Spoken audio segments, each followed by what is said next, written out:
वक्रतुण्ड महाकाय सूर्यकोटि समप्रभा निर्विघ्नं कुरु मे देव सर्वकार्येषु सर्वदा।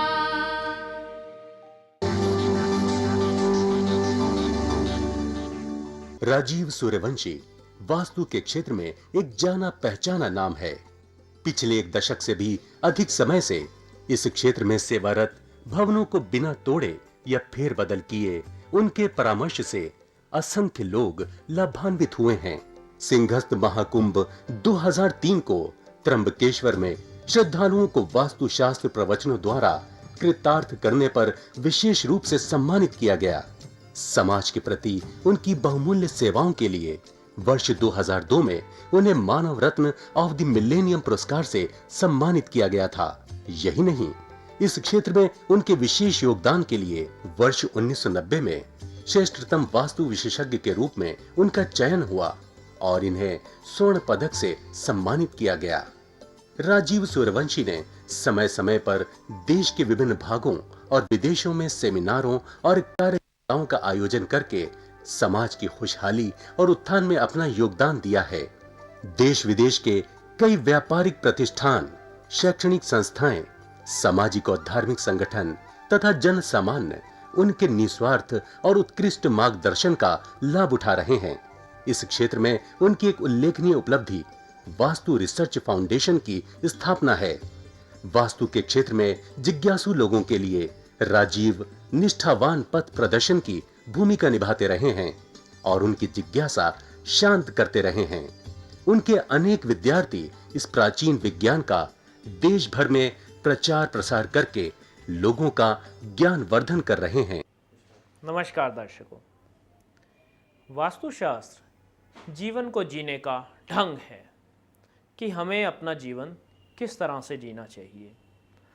सारे जीवित जगत में, इस जीवित प्राणी जगत में केवल मनुष्य ही एक ऐसा प्राणी है जिसे ऐसा चुनाव करने की स्वतंत्रता मिली हुई है और कोई भी ऐसा चुनाव नहीं कर पाता। जैसे हाथी है, उसे जंगल में रहना है तो जंगल में एक नियमित एरिया में उसे रहना पड़ेगा। शेर को शिकार करना है तो उसको शिकार कर कर ही अपना भोजन प्राप्त करना है।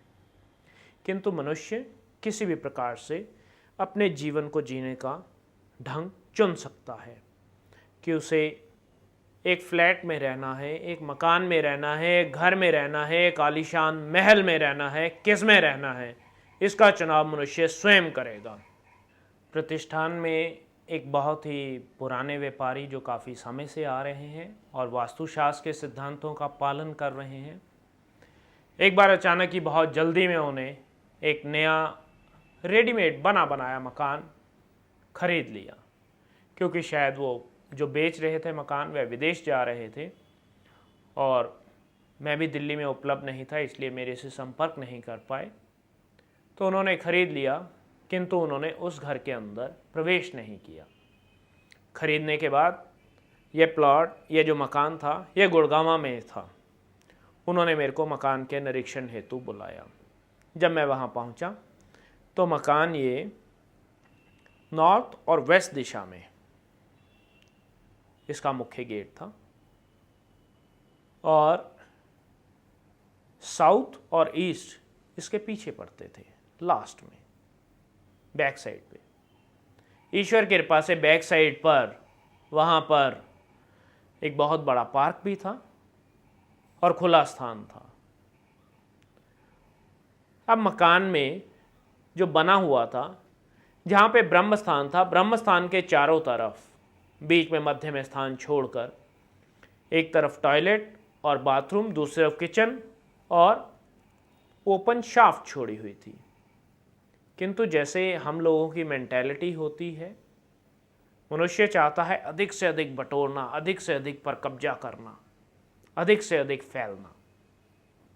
वही शायद पूर्व मकान मालिक ने ऐसा ही किया। उन्होंने शाफ्ट तो बना दी, किंतु ऊपर एक आर्टिफिशियल फ्लोर डाल दी, एक सीलिंग डाल दी और उसे बंद कर दिया और फर्स्ट फ्लोर, ग्राउंड फ्लोर के बाद फर्स्ट फ्लोर से उसे खुला छोड़ दिया। अब जो ब्रह्मांड की ऊर्जा सीधी उस शाफ्ट से नीचे तक आ रही थी और सारी फ्लोर्स पर, तीनों मंजिलों पर बह रही थी, वह वहाँ पर फर्स्ट फ्लोर तक ही ब्लॉक हो गई। अब जब इनका स्थान देखा तो स्थान ने मुझे ऐसा बताया, ऐसे लक्षण दिखे जिसमें यह दर्शाया जाता था, जो स्पष्ट कह रहे थे कि यहाँ पर परिवार के सदस्यों की असमय मृत्यु हो चुकी है और इस मकान को बेचकर वह जब विदेश में गए हैं तो उन्हें व्यापारिक घाटा हुआ है, उस कारण से उसको कवर अप करने के लिए मकान बेचा गया है। अब ये जो व्यापारी थे जिन्होंने ये मकान खरीदा, जो हमारे पुराने शिष्य हैं, उन्होंने इस मकान में अपने परिवार के अनुरूप वास्तुशास्त्र सिद्धांतों को लागू करने का आग्रह किया।